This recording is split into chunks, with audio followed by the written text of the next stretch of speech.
Like, to do construction and shit, that didn't appeal to me.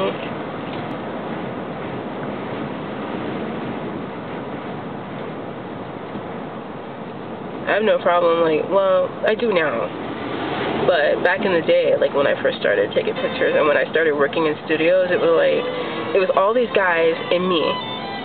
So, you know, I mean, I had to learn how to have no problem, you know, breaking it down in overalls and a t-shirt and just being dirty as fuck all the time. I remember when spending, like, I think it was like 2 hours, they were like, Faith, everybody had to do their shit, so, you know, you couldn't really say it was just you or just, you know, whatever.